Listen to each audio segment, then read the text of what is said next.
Fala meu povo, esse é o Claquete, podcast voltado a conteúdo e vídeo. E o tema de hoje é como aprender inglês fazendo vídeos. Um tema um pouquinho diferente. Eu e Sullivan, que é o convidado de hoje, que é professor de inglês e tradutor também. A gente conversa muito, interage muito lá pelo Instagram e pensamos nesse tema aí, que com certeza vai agregar muito na vida de vocês, na profissão de vocês, enfim. Como a gente pode aprender fazendo vídeos. E aí, Sullivan, se apresente aí um pouquinho e por que a gente escolheu esse tema? Fala meu povo, não poderia dizer de outra forma. Esse astral é muito bacana e a oportunidade ótima estar aqui falando com você agora de mais perto, produzindo esse conteúdo que eu acho muito legal quando a gente encontra uma confluência entre duas áreas. Bom, você já me apresentou, eu sou professor e tradutor de inglês e eu vivo o inglês. Eu costumo dizer isso porque não tem outra maneira de a gente aprender algo senão vivendo na pele, com todas as emoções, com todos os sentidos, aquilo que a gente faz. Isso acaba tornando a gente bem mais predisposto e prazeroso a produzir aquele conteúdo, fazer aquilo que a gente gosta, fazer o que gosta e gostar do que faz. Para mim é o segredo. Então, acho que depois de alguns meses, né, interagindo aí, a gente tomou essa iniciativa e eu achei muito bacana. E para ser bem direto ao ponto, a gente organizou aqui alguns tópicos e o primeiro deles é por quê, né? Por que vídeos? E aí eu passo a bola de novo para você e espero que todo mundo que esteja acompanhando possa desfrutar ao máximo, caneta e papel na mão aí para colocar tudo isso em prática daqui para frente. São 6 tópicos maravilhosos, né, que vocês vão se impressionar, mas vamos lá. Então vamos lá, por que fazer vídeos, né? Já levando um pouquinho para a parte da aprendizagem. Então, primeiramente, muitas vezes é uma dificuldade aparecer nessa exposição, a gente não tem o costume. Então não é uma coisa que a gente já nasce sabendo. Talvez a geração de hoje já esteja mais acostumada, né, em fazer vídeo, em botar a cara na internet, mas para a maioria das pessoas é sim uma grande dificuldade ainda. Então você precisa estudar, você precisa aprender a melhor forma de se comunicar. Então fazer vídeo não é só botar a cara na internet, é você intensificar a sua oratória, né? Intensificar o estudo, melhorar as conexões. Veja, Sullivan mora onde? Moro em Goiânia, aqui no Planalto Central, fica pertinho da capital nacional, aqui em Brasília. Eu aqui de Aracaju, Sergipe, e a gente tem aí uma conexão forte porque realmente a gente tem ideias muito parecidas, a gente acredita nas mesmas coisas com relação a conteúdo e a gente interage sempre. Então, fazer vídeo me proporcionou uma conexão forte com o Sullivan. Então, se eu não aparecesse, provavelmente isso não iria acontecer.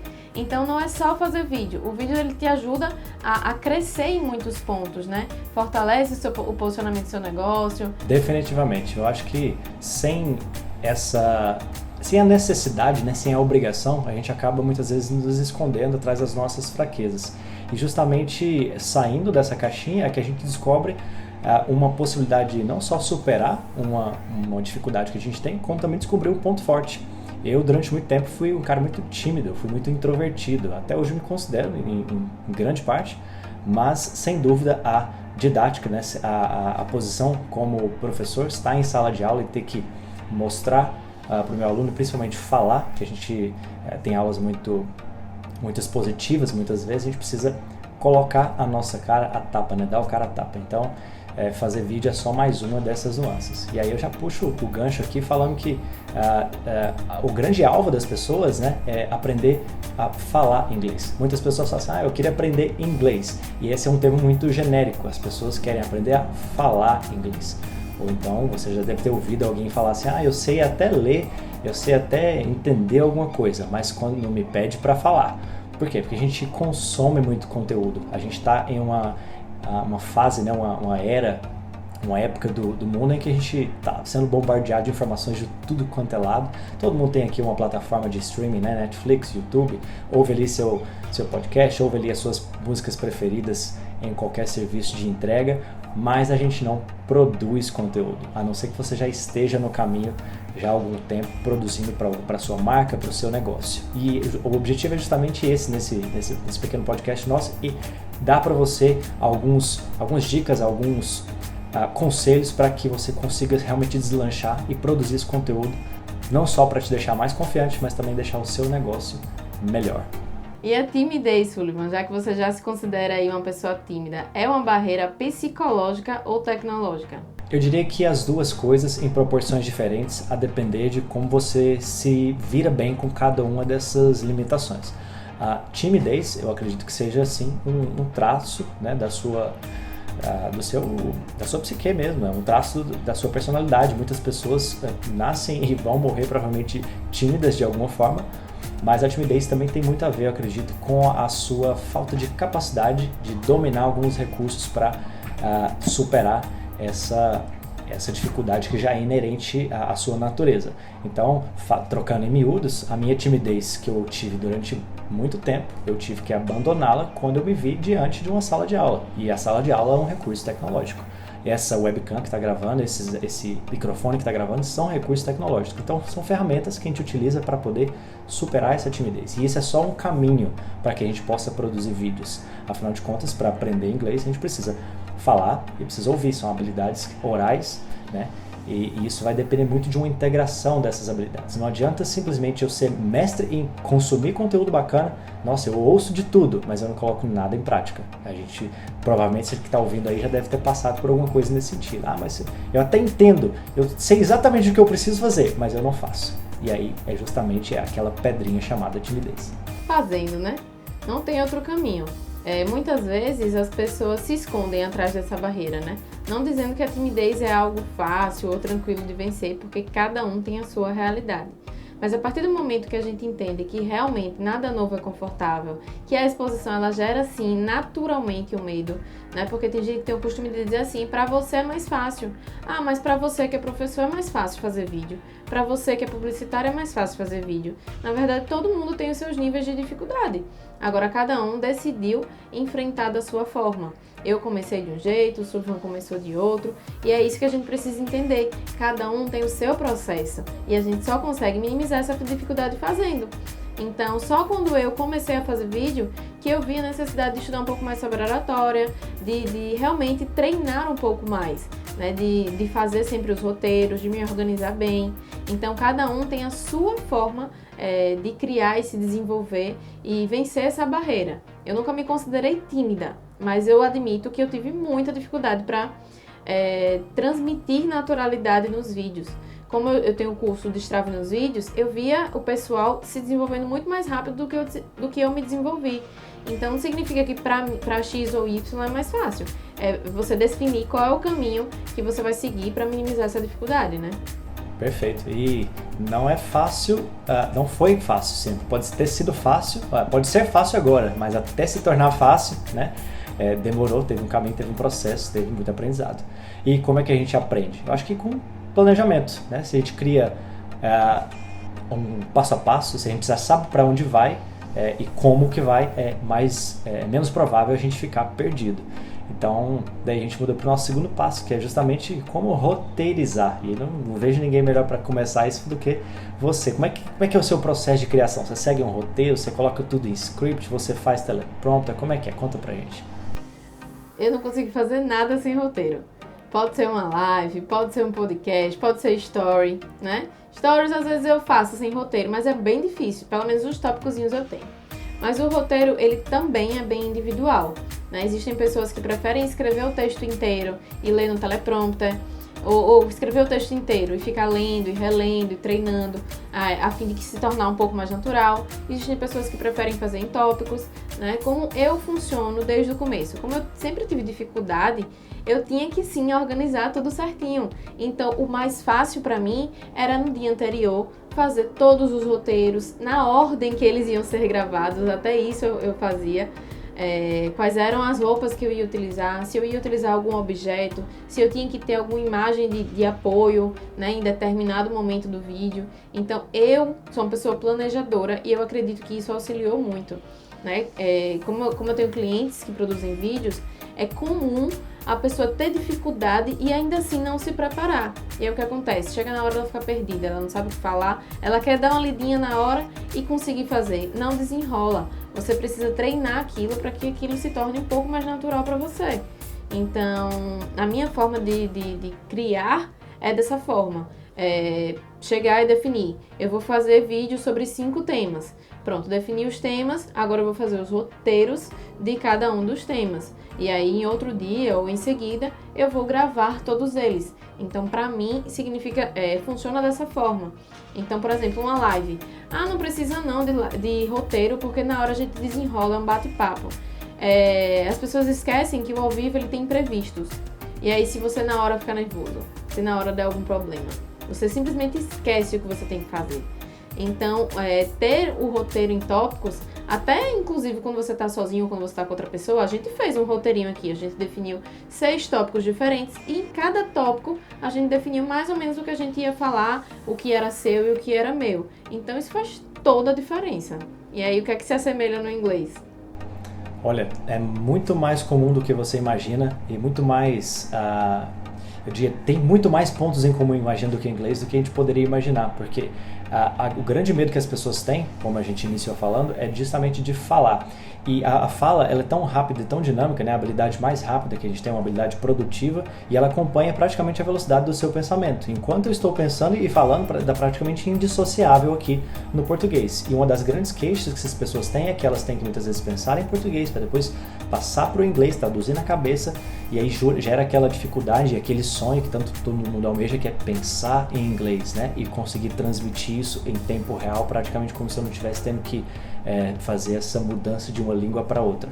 E uma das maneiras que a gente encontra para treinar essa habilidade, que é pensar em inglês, é justamente quebrar isso em pequenas frações. E isso nada mais é do que planejar aquilo que a gente vai falar. Porque a gente não nasce nesse sistema linguístico, a gente nasce com o português na nossa cabeça. A gente é exposto desde dentro da barriga da mãe ao português. Então não é natural, não é comum e não é fácil para o nosso cérebro transmitir isso em inglês na fala de maneira muito fluida. Então a gente precisa treinar essas pequenas habilidades e integrá-las cada vez mais. Então o planejamento nesse sentido, não vejo outra saída senão exatamente começar a colocar em pequenas frações aqui que você quer falar, como que você quer falar. Eu gosto muito da técnica do 1, 2, 3, que é a técnica 1, eu quero aprender a falar algumas palavras. Ótimo, então eu já vou falar essas palavras, introjetá-las no meu dia a dia. Daqui a pouco eu vou pensar em frases comuns com essas palavras. E daqui a pouco eu vou elevar essas frases para um nível maior de discurso. Então um exemplo bem simples para as pessoas conseguirem visualizar e até ouvir isso melhor, eu posso pensar na palavra, por exemplo, café. Então eu pego café. Como é que é café em inglês? Eu vou lá e descubro. É coffee. Ok. E algumas frases relacionadas a café. Então fazer café, beber café, que café gostoso. E aí aos poucos isso vai ficando cada vez mais natural, repetindo com planejamento, para que mais para frente eu consiga não apenas fazer isso de maneira ensaiada, mas de maneira natural no dia a dia, sempre que eu tiver a necessidade de falar alguma coisa sobre a palavra e a coisa chamada café. Perfeito, isso é roteirizar. E é treinar o suficiente para que aquilo se torne natural. Na verdade, isso vale para qualquer coisa que a gente queira aprender na vida, né? Tudo que a gente não tem costume, a gente precisa se adaptar melhor àquilo. E já entrando no terceiro tópico que a gente planejou aqui, né? Seria luz, câmera, ação, né? Então não adianta também ficar só estudando, pegando técnica, entendendo como é que funciona, se a gente não agir, de fato. Então, o vídeo, o inglês, a gente tem que se jogar mesmo e a prática é que vai levar a gente a subir cada nívelzinho, né? Exatamente, e uma coisa que isso me chamou muita atenção, quando a gente estava pensando sobre isso tudo, veio isso na cabeça, né, esse tópico, luz, câmera, ação, porque é uma frase comum, né, no mundo do cinema, no mundo das gravações e tudo, e eu quis justamente colocar as reticências para dizer, olha, se você não agir no final das contas, só vai existir uma luz e uma câmera para você, né, e a gente está esperando, né, o espectador está esperando uma ação, nesse caso aqui você está no controle total. E eu fico imaginando que do seu processo de criação e dos seus clientes, e assim como no meu, muitas vezes a gente deve errar. A gente começa errei o que eu vou falar. Errei. E nisso a gente vai se tornando cada vez mais expert, né? A gente vai produzindo conteúdo, vai se tornando mais confiante, vai sabendo exatamente por onde falar, o que falar, como falar, para quem, e tornando isso cada vez mais natural. Agora, sem essa decisão inicial, não tem como. E o medo de errar é uma coisa que muita gente tem, principalmente se tratando de inglês, né? O medo de ser criticado, o medo de levar né, uma nota vermelha, né? A gente vive na cultura do erro. Errou, né? Alguém vai curtir com a nossa cara, o professor vai brigar, você vai ter uma nota ruim, etc. Mas sem ação não tem nem erro, né? Quem não tenta nem erra. Então, justamente o erro eu vejo como um processo de aprendizado. O erro para, enfim, eu poder evitar e depois, no final das contas, acertar. E você? É realmente um dos maiores empecilhos, né, de quem não começa algo novo. É o medo do julgamento, é o medo de não alcançar expectativas ou de errar. No caso do vídeo, esse medo é constante porque a exposição na internet, ela muitas vezes é cruel. E por muitas vezes também por pessoas da nossa área. Tipo, por exemplo, se Sullivan está começando aí como professor de inglês, ele pode ter muito medo de fazer uma live em inglês e errar alguma coisinha, porque ele vai ser julgado por X ou Y naquele erro que você teve. Mas eu acho que é um processo de entendimento que a gente erra mesmo. Ninguém é robô, ninguém é perfeito. E a gente precisa, foi até uns stories que eu fiz na semana passada, se permitir decepcionar alguém, se permitir errar e entender que isso faz parte. Ah, beleza, eu errei, foi mal, galera, vou consertar aqui, não é assim exatamente que funciona. Isso acontece o tempo inteiro, porque na verdade tudo se atualiza o tempo inteiro. Então, o que você estava dizendo ontem, próxima semana pode não ser da mesma forma. Então, para que ficar preso a isso, ao medo do julgamento? Ao medo do julgamento de pessoas que muitas vezes não tem nada a ver com a sua vida, que não vão te ajudar em nada, não vão te fazer crescer, e aí você tá ali deixando de crescer na sua profissão, deixando de crescer o seu negócio por esse medo. É normal, na verdade, esse medo da exposição, medo do julgamento é natural da gente, né? Porque a gente naturalmente busca aprovação, mas é um processo de entender que faz parte. A gente entender que é uma etapa que faz parte do processo, a gente torna isso tudo mais leve. Super concordo. E se a gente erra mesmo falando português, que é a nossa língua mãe, é naturalíssimo que a gente vai falar inglês e vai errar também. Se a gente tiver essa consciência antes mesmo de começar, fica mais fácil aceitar e lidar melhor com esse erro, sempre visando em aperfeiçoá-lo, né? A gente tem sempre que pensar que o erro é natural, porém ele não pode persistir, né? Se for um erro recorrente do ponto de vista didático aqui, a gente quer sempre pensar por que eu estou errando, onde que eu estou errando, como que eu faço para melhorar. E isso é uma ponte que a gente cruza que é essencial para que a gente consiga lidar melhor com isso e tornar o aprendizado mais consistente. As pessoas se queixam muito, né? Mas pô, eu já estudei tanto tempo e não consigo falar inglês, por que ainda é tão difícil para mim? Olha, e aí eles começam a buscar culpados, né? Será que a escola é ruim, o professor é ruim, o material, não tenho tanto tempo? Você vai desviar a sua atenção para muitas coisas, dizer que o problema está em um lugar ou em outro, mas é um conjunto de fatores, né? Além do fato de você não ter a obrigação, muitas vezes, de estudar inglês, né? O inglês não é uma arma que está sendo apontada para a sua cabeça, né? Nós não estamos num país que é anglófono, o Brasil não tem o inglês como língua oficial, como língua mãe. Você não vai depender do inglês para sobreviver, a não ser que você vá para um país onde a língua é falada e o objetivo é você utilizar a língua para instrumento de sobrevivência. Então, todas essas contingências fazem você diminuir a sua vontade de falar inglês e aumentar as desculpas por não falar. Então isso acaba sendo um tiro no pé, que é extremamente prejudicial. Como é que a gente supera isso, né? Já trazendo dessa permissão do erro, a gente entra no próximo tópico, que é o protagonizando, né? Seja o ator principal dessa jornada, dessa história, desse crescimento. Então, como você consegue ser protagonista dessa história? Ser o ator principal, sendo autêntico, se permitindo ser você mesmo.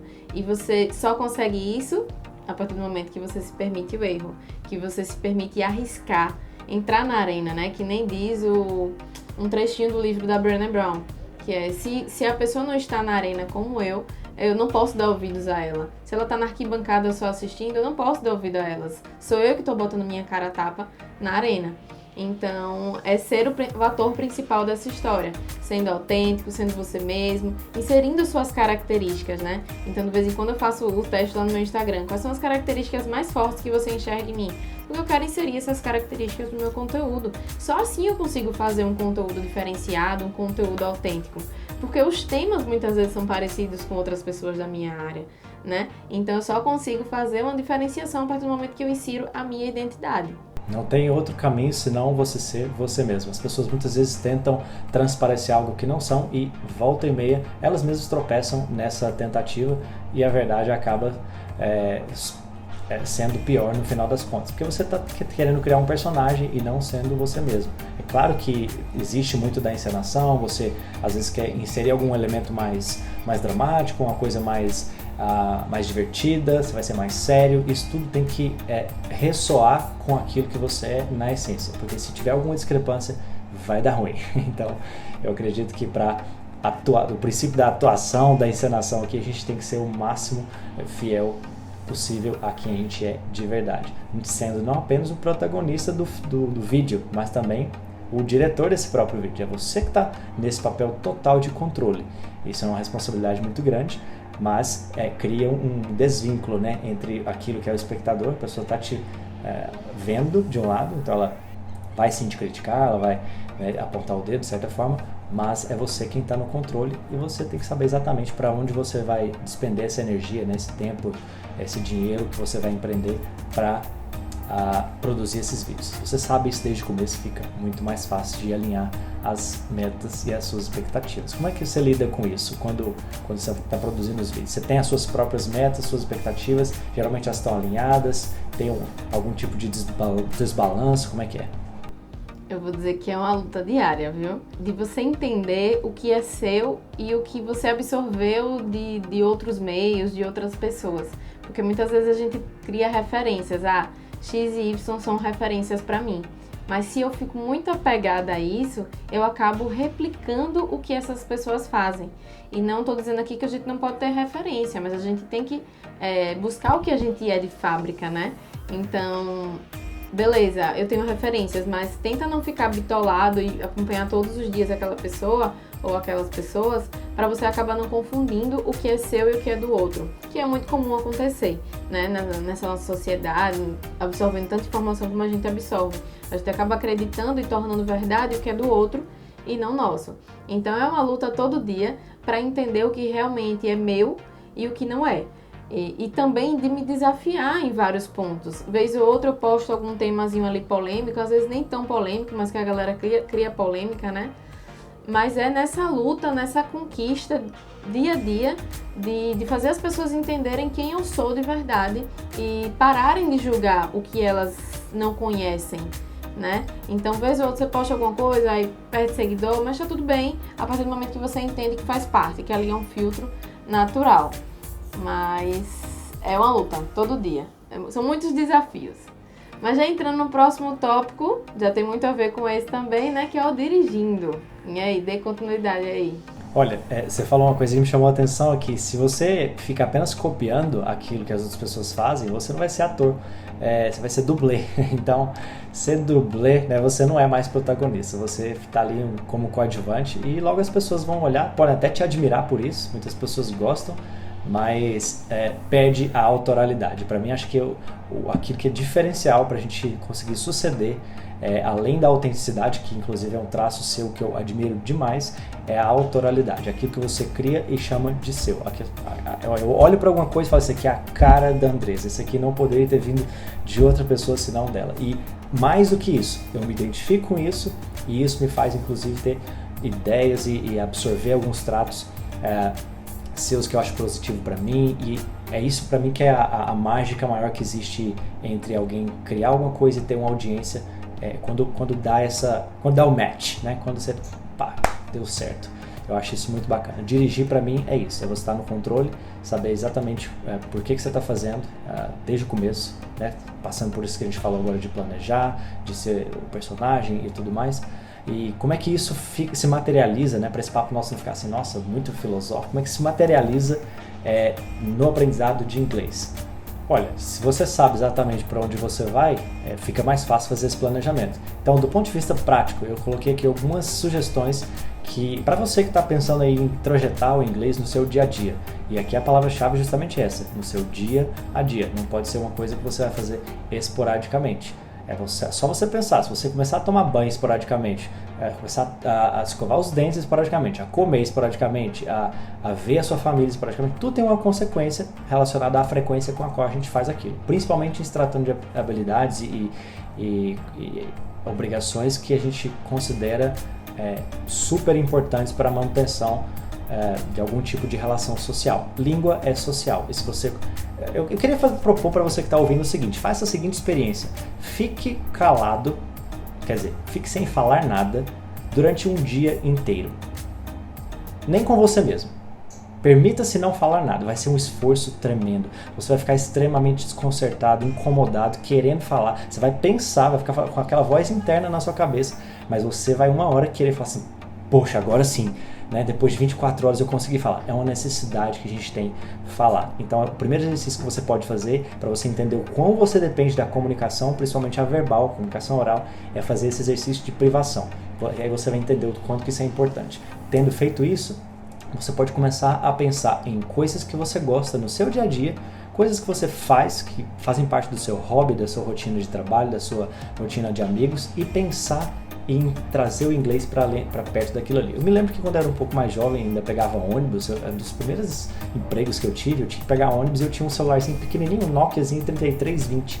E aí, naquela época não tinha internet nem nada, né? Era só no celular, era só o SMS, torpedo.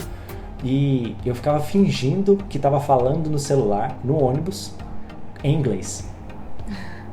Era parte da minha rotina. Eu não gostava de pegar ônibus. E para disfarçar que o meu mau humor de pegar aquele ônibus e tudo, eu ficava fingindo que estava conversando em inglês. Então essa é uma coisa que eu fiz para meio que me adaptar à situação e trazer a língua para perto de mim.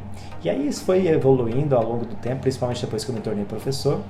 Comecei a treinar o meu ouvido, porque quem ouve bem acaba também falando melhor. Se você tem as anteninhas ligadas aí, grande chance é que você vai ser um bom imitador. E essa é uma técnica ótima, é imitar as pessoas, imitar aquilo que você ouve. As pessoas fazem muito isso hoje como? Cantando, geralmente no chuveiro, ou tá dirigindo, ou qualquer coisa, está ouvindo a música ali e canta junto. Então cantar junto, que é o sing-along, você pode fazer isso o tempo inteiro, que você vai perceber que a coisa vai entrando, né? Tudo que entra, sai. Então, se você ouve bastante, uma hora você vai conseguir falar aquilo. Começa a repetir aquilo que você ouve nas séries que você assiste. Se tem um personagem que você gosta bastante ali, você se identifica com ele, pausa a legenda, repete aquilo que ele falou, coloca a legenda em inglês, permita-se avançar pouco a pouco. Não precisa reinventar a roda, não precisa ser algo extremamente difícil. Tem que ser prazeroso, tem que ser fazível, mas também não pode ser fácil demais que não justifique o esforço. Então você precisa sempre trazer aquele algo a mais que vai te propiciar o aprendizado. Você pode narrar as coisas que você está fazendo em inglês. Acordou de manhã, você vai fazer café? Então, como é que é fazer café? Nossa, aí você vai lá pesquisa e descobre. Nossa, é make coffee. Não, como é que é isso? Eu estou fazendo café. Isso é narrar o seu dia a dia. E você pode fazer isso para você mesmo, pode fazer isso para outra pessoa, pode fazer stories fazendo isso, pode gravar um vídeo, um tutorial, um unboxing, que seja. As possibilidades são muitas se você tem um celular na sua mão. Agora, se te faltam ideias e criatividade, é justamente para isso que a gente está fazendo esse podcast aqui, para dar essas dicas para você. E tem muito mais coisa que eu queria trazer para sugerir para vocês fazerem. Tem um monte de pacote de recurso na internet que a gente pode fazer. A gente pode abrir isso para uma conversa futura. Antes de entrar, na verdade já entrando nos scripts e ideias, o que você falou tem muito a ver com a postagem que eu fiz na semana passada, que é documente o seu dia. Então muita gente, eu não tenho sobre o que falar, eu não sei qual conteúdo criar. Então certo, no final do dia, tudo que você fez no seu trabalho, pare e pense. Podem ter temas interessantes, conversas que você teve com seus clientes, dúvida que eles tiveram, e você pode tirar essas dúvidas também na internet. Então, que tal aí documentar o dia em inglês, né? E escrever como um diário e depois falar. Então, juntando aí as duas ideias, a gente já dá um exercício aí para casa, né? As ideias são muitas e a gente se surpreende porque uma coisa vai puxando outra. De repente você tem post-it na casa inteira, cada hora num lugar diferente, e esse post-it é o nome de alguma coisa que você tem que fazer. De repente você já mudou seu celular para inglês e está conversando com as pessoas, escolhe uma pessoa da sua lista do WhatsApp para só se comunicar em inglês. Enfim, tem um monte de coisa que é possível fazer. Desculpa que a gente não pode dar. Com certeza. E então, o sexto tópico, o sexto e último é scripts e ideias. Então, como o Sullivan já disse, não precisa inventar a roda. O óbvio também precisa ser dito, o óbvio também precisa ser feito. Se você não está adaptado àquilo, entenda como um degrauzinho de cada vez. Então não é porque, por exemplo, eu já faço live, vídeo e tudo, que Sullivan vai começar do mesmo jeito. Ele pode começar com um story, né? Com um boomerang, uma foto. Tem gente que tem uma timidez a nível de não querer postar foto. Então comece testando, postando uma foto e vá subindo um degrauzinho de cada vez. Isso vale tanto para vídeo quanto para o aprendizado do inglês, né, Sullivan? Vale muito e acho que tem que ser assim, porque se a gente tenta... é aquele tal caso, né? Você pode até deixar o conteúdo que você tem da prova que vai acontecer no mês que vem, você pode até deixar para estudar ele só no dia anterior, mas a sua absorção vai ser muito menor, você retém muito menos, né, informação, e a chance de você ter uma nota boa é muito menor do que seria se você estivesse fazendo um acompanhamento dia a dia. Então, para mim, a palavra central aqui é rotina, trazer o inglês para um nível de dependência, um nível de essencialidade, de forma que você não consiga dissociar as coisas que você faz. Automaticamente isso vai ficando cada vez mais natural, cada vez mais prazeroso, que sem esses dois elementos não tem como introjetar o inglês. E eu não vejo uma maneira tão legal e tão eficiente hoje em dia para fazer a coisa acontecer, senão deixando a gente visível ali na nossa rede social, produzindo esse conteúdo, sendo o ator, sendo o diretor, sendo o protagonista, sendo o seu próprio crítico, para que você consiga mensurar esses resultados e sair de onde você está. É muito bacana a sensação de quando você olha para trás e fala assim, e principalmente quando você documenta, né? Você falou no ponto central. Se você olha o antes e o depois, né? Você faz, esse foi o meu primeiro vídeo, esse é o meu vídeo hoje, depois de um mês, depois de 2 meses, depois de um ano, você fala, cara, hoje eu tenho esse nível de fluência, hoje eu falo assim, olha como que eu já fui. E essa conquista é muito boa, muito bacana, ela te impulsiona muito. Um senso de validação, um senso de recompensa muito grande. E quanto mais você compartilha isso, mais as pessoas se sentem parte desse processo. É como se elas tivessem um dedinho. Eu tô lá desde aquele primeiro vídeo, né? Desde quando ela gravava ali sentada na cama, né? Que não tinha estúdio, não tinha nada. Eu tô ali desde o começo, eu faço parte dessa história. Então, é muito legal. E realmente, hoje, quando eu olho o meu primeiro vídeo, eu disse, meu Deus, que vergonha. Era péssimo. E eu já trabalhava com vídeo, eu era videomaker. Eu queria me julgar por isso.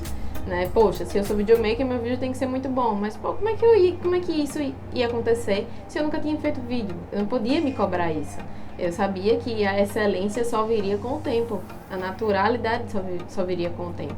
Então, documentar a jornada assim, é uma das coisas mais incríveis. Que ótimo. E isso acaba também inspirando as pessoas a fazerem igual, né? Porque elas percebem a sua evolução e pensam, poxa, se ela está começando do zero e chegou até onde ela está, né, e eu acompanhei tudo isso, por que não eu? E ela se sente mais motivada a fazer isso também. Acaba sendo uma troca mais prazerosa ainda e mais produtiva do que simplesmente olhar, ficar nos bastidores e ficar só de espectador ali, sem ter feito nada no final das contas. Eu espero, né, que quem está ouvindo a gente aí nesse finalzinho de podcast consiga ter pelo menos uma fagulhazinha de motivação depois dessas dicas aqui, dessas ideias que a gente trocou, para começar a trazer o inglês para perto, fazendo vídeos. Pega esse celular, começa a filmar tudo aí, manda para a Andresa, manda para mim, manda para o colega, fala, tô começando um projeto novo, o que você acha? Vamos fazer comigo. E se tiver alguém para fazer, melhor ainda, porque é uma coisa ir para academia sozinho, né? Tem outra coisa, a pessoa, bora de 2, bora de 3, tem sempre alguém se motivando ali. Essa troca é muito bacana. Com certeza. E Sullivan, realmente esse podcast pra mim, eu achei muito interessante, porque eu cheguei e coloquei a caixinha de perguntas, sugestões, não sei o que, ele, bora fazer junto. Então ele deixou de ser meu espectador e veio produzir junto comigo, por mais que a área dele não tivesse muito a ver com a minha, a gente conseguiu encontrar uma interseção e produzir esse conteúdo aí super diferente e que com certeza vai abrir a mente de muita gente. Queria agradecer sua participação, espero que a gente faça outros podcasts, a galera se quiser pode dar sugestões aí também. E eu estou à sua disposição também, agradeço por toda a interação, por todo o apoio desde o começo. E, enfim, se você quiser deixar uma mensagem final, eu só tenho a agradecer. O prazer foi meu, já te acompanho já tem um certo tempo e desde então muitas coisas fluindo e eu confesso que eu fui só espectador, eu garimpei muita coisa legal ali do seu perfil, as coisas que você passava, aquilo que você deixava nos seus stories e chegou uma época que eu falei, não, agora vamos partir para outra, vamos partir para para ação. E isso acabou se materializando nesse podcast tão legal. Foi muito prazeroso estar aqui com você. E se eu tivesse uma mensagem para dar aqui para as outras pessoas, façam vídeos aprendendo inglês. Sem mais. Perfeito. Então, até a próxima, Sullivan. Obrigada. Até.